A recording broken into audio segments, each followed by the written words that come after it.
దాసరపాలెంలో chicken stall నడుపుకున్నటువంటి Hasan అనే వ్యక్తి తమను ఇబ్బందులకు గురి చేస్తున్నాడని చెప్పేసి స్థానికంగా ఉన్నటువంటి నల్లపాడు పోలీస్ స్టేషన్లో కంప్లైంట్ చేసినప్పటికీ పోలీసులు ఏ విధమైన చర్యలు అతనిపై తీసుకోలేదని, గతంలో అతను కత్తితో కూడా తమను ఒకసారి దాడి చేశాడని కంప్లైంట్ పెట్టినప్పటికీ పోలీసులు ఏ విధమైన స్పందన తెలియకపోవడంతో రీసెంట్గా మనస్తాపానికి గురై తమ కుమార్తె ఆత్మహత్య చేసుకునేందుకు ప్రయత్నం చేసిందని, తమపై కక్ష సాధింపు చర్యలకు పాల్పడుతున్న హసన్పై చర్యలు తీసుకోవాలని చెప్పేసి ఈరోజు బాధితురాలు విజయ గుంటూరు ఎస్పీ ఆఫీస్ని ఆశ్రయించడం జరిగింది. ఏం జరిగింది అనేది తన మాటలను తెలుసుకునే ప్రయత్నం చేద్దాం.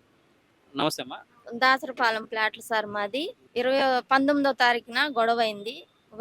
తను గ్యాస్ అమ్ముతాడు, చికెన్ అమ్ముతాడు, బ్లాక్లో గ్యాస్ అమ్ముతాడు, డైలీ చికెన్ అమ్ముతాడు. అతను 8 మంది కుర్రోళ్ళని తీసుకొచ్చి గ్యాస్ ఎవరో పట్టించారని చెప్పేసి మమ్మల్ని చండాలంగా తిడుతున్నారు. అస్సలు ఎట్టంటే 100 అని నీచంగా తిడుతున్నారు. ఆ తిట్టులు తట్టుకోలేక మేము స్టేషన్కి వెళ్ళి కంప్లైంట్ జరిగింది. కంప్లైంట్ ఇచ్చాము. కలెక్టర్ గారికి అర్జీ పెట్టుకుంటే అక్కడికి వెళ్ళింది. సార్ సిఏ గారు అయితే బాగానే మాట్లాడారు. అంతా అసలు చాలా బాగా మాట్లాడారు. తర్వాత 2వ రోజు రమ్మన్నారు. రమ్మంటే మరి ఏమైందో ఏమో మమ్మల్ని మటుకు తెగదిప్పుతున్నారు. కానిస్టేబుల్ అయితే కేసు కట్టమంటే మాకెళ్ళేందు ఊరూరం చూస్తున్నాడు. కేసులు ఎందుకు అని అంటున్నాడు. ఇప్పుడు మా పిల్లని కదిలిస్తున్నాడు అనేది 5-6 సార్లు చెప్పాం. అందులో అసేనికి, చికెన్ కొట్టు అసేనికి దానయ్య కానిస్టేబుల్ తనకి హెల్ప్ చేస్తూ ఉంటాడు. ప్రతి కేసులో హెల్ప్ చేస్తూ ఉంటాడు. అతను ఇప్పుడు తెనాల్లో ఉంటున్నాడు. కానీ ఫోన్లు కానీ ఏ కానిస్టేబుల్ వచ్చినా ఎవరు వచ్చినా డబ్బులు ఇచ్చి తనకి పరిష్కారం చేపిచ్చేస్తున్నాడు. అతని ద్వారాగా ఈ కానిస్టేబుల్ నడుస్తున్నారు. నేను విచారణ చేయండి, అక్కడ మమ్మల్ని తిట్టాడో లేదో, కుర్రోళ్ళని వేసుకొని వచ్చారో లేదా అంటే విచారణలో సీసీ కెమెరాలు కొటేజ్ ఇవ్వమంటే ఇవ్వలేదు అతను. ఎందుకంటే ఆ గొడవ జరిగేటప్పుడు సీసీ కెమెరాలు ఆఫ్ చేశాడు. ఇప్పుడు పక్కనోళ్ళు సాక్ష్యం చెప్తుంటే ఆ పక్కనోళ్ళు మరి అబద్ధం చెప్పారని చెప్పేసి వీళ్ళు డబ్బులు తిన్నారుగా.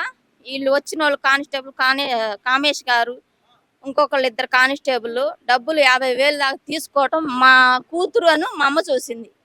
తీసుకొని మాకు ఏ విధంగా న్యాయం చేయట్లేదు. మాకు న్యాయం చేస్తారని, అట్లాగే మా ఊరు ఎమ్మెల్యే గారు కూడా మాకు న్యాయం చేస్తారని ఆడపిల్ల తరపున మేము చాలా తిరగటం జరుగుతుంది.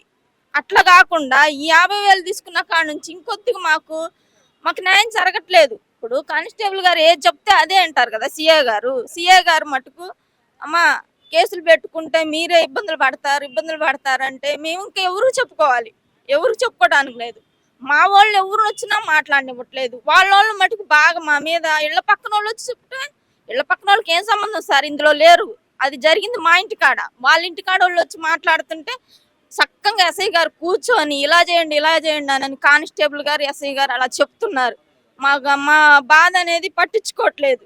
ఆడపిల్లకి ఈ వదాన అన్యాయం జరిగిందని చెప్పేసి మేము వచ్చి మాట్లాడితే మా ఆడపిల్ల మేమేందో కామిచ్చి తిరుగుతున్నామని చెప్పేసి మా మీద ఇది అవుతున్నారు. మాకేం అవసరం?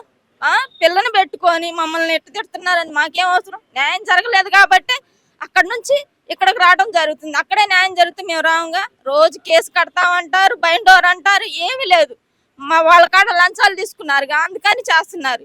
ఇప్పుడు కూడా మేము మీడియాకి వచ్చామంటే అక్కడ జరగలేదని, రేపటి రోజు మా మీద వాళ్ళు అధికారంలో ఉన్నారు కాబట్టి యూనిఫామ్ వేసుకొని మా మీద గంజాయి కేసులు పెట్టొచ్చు, రేప్ కేసులు పెట్టొచ్చు, లేదంటే వ్యభిచారం కేసులు కూడా పెట్టొచ్చు. అట్లా యూనిఫామ్ లో ఉన్నారు కాబట్టి పోలీసులు అయితే తప్పులు చేయట్లేదా? కొన్ని వార్తల్లో ఎన్నో చూస్తున్నాం. మేము తప్పులు చేయట్లేదా?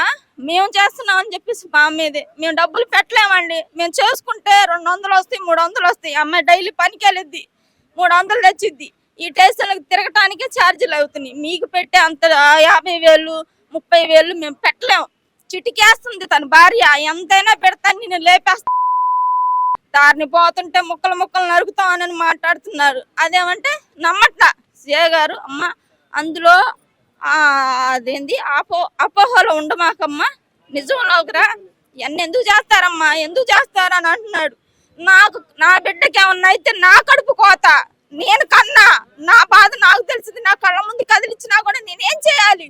నా బిడ్డ చెప్పి తల బాదుకొని సూసైడ్ చేసుకోపోయింది. తనకి ఏమన్నా అయితే ఎవరిది బాధ్యత? తనకు ఒక బిడ్డ ఉన్నాడు, చిన్న పిల్లడు, తను తిప్పి కొడితే 20 సంవత్సరాలు.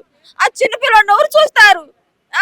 ప్రతి వాళ్ళని ఇంత చేస్తున్నాడు, డబ్బులు పెట్టి మేపుతున్నాడు వాళ్ళని. సార్.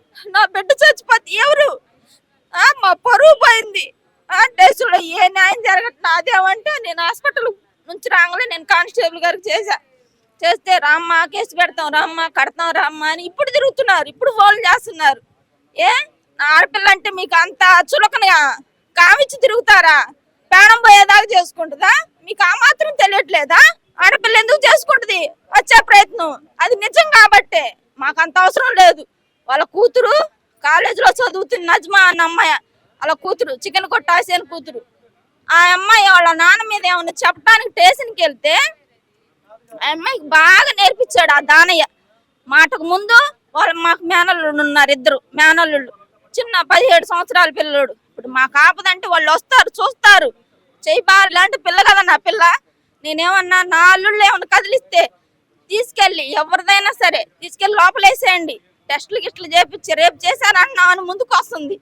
టెస్టులు చేపించి లోపలేసేయండి. ఎవరిదైనా న్యాయం ఆడపిల్ల అని చెప్పేసా.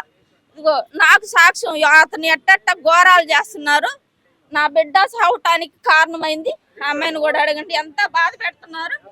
అసలు రోడ్డు మీదకి వెళ్ళాలంటే భయం వేస్తుంది సార్. అసలుకి ఎంత భయం వేస్తుందంటే చంపుతారేమని భయం వేస్తుంది. పనికి వెళ్ళాలంటే భయం వేస్తుంది. అసలుకి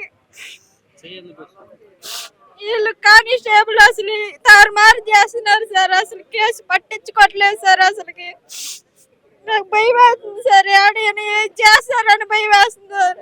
నా బిడ్డ కొట్టుకుపోతుంటే కుక్క చేత కరిపెత్తున్నాడు విషయాన్ని.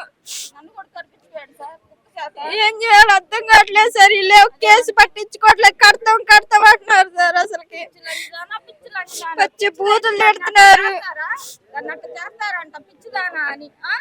ఏం చేయాలి తెలియక కేసు పట్టించుకోవట్లేదు. నేను ఆత్మహత్య చేశాను సార్. న్యాయం చేయాలని చెప్పేసి మేము వచ్చాము సార్. మీరు ఏ విధంగా న్యాయం చేస్తారో ఇప్పుడు నా జీవితం నాశనం చేశారు. దాఖలా తిప్పి చేసి ఇటు నా బిడ్డను కూడా నాశనం చేశారు. ఇప్పుడు చచ్చిపోయేదాకా ఎందుకు వచ్చింది? మీరు సరిగ్గా చేస్తే ఎందుకు వచ్చింది?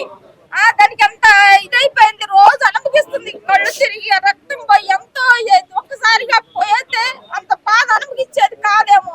ఎంత నరకం అనిపించిందో. మీకు బిడ్డలుంటే మీరు ఇలా చేయరు.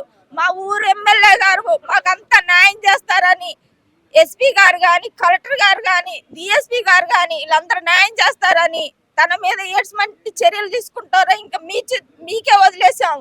తన మటుకు వచ్చిన వాళ్ళందరూ కానిస్టేబుల్ అతను గ్యాస్ అమ్మిట్టున్నాడు కదా, ఫోన్ చేస్తాడు. అవన్నీ చదువుకోరా, అవన్నీ వస్తున్నారు చెక్కింగ్ అనగానే చదివేస్తాడు. మరి అంత కెపాసిటీ ఉంది. మాలాంటి బతుకులకి ఏం చేస్తారు సార్? ఏం చేయరు. మీరు ఓట్లేసి గెలిపించుకున్నాం సార్, మాకు న్యాయం చేస్తారని. ఇప్పుడు బాగా చేస్తున్నారు. అందుకని చెప్పేసి మేము నీ దాకా రావాలని చెప్పేసి మీడియాకు రావడం జరిగింది. మా ఇంటి పక్కన వాళ్ళు కూడా ఇదిగో వీళ్ళు కూడా మీ ముందే చెప్తారు. ఆ అమ్మాయిని నన్ను ఎంత గోల్ చేశారో మీరే అడగండి. ఎంత చండాలంగా తిడుతున్నాడు. గతంలో గొడవ జరిగితే ఈ రకంగా నా బిడ్డను ఏదిచ్చాలని ఉందా? నీలాంటి బిడ్డలేగా. శనివారం 1:30కి పోయింది సార్. కుట్లు పడ్డి 3 కుట్లు.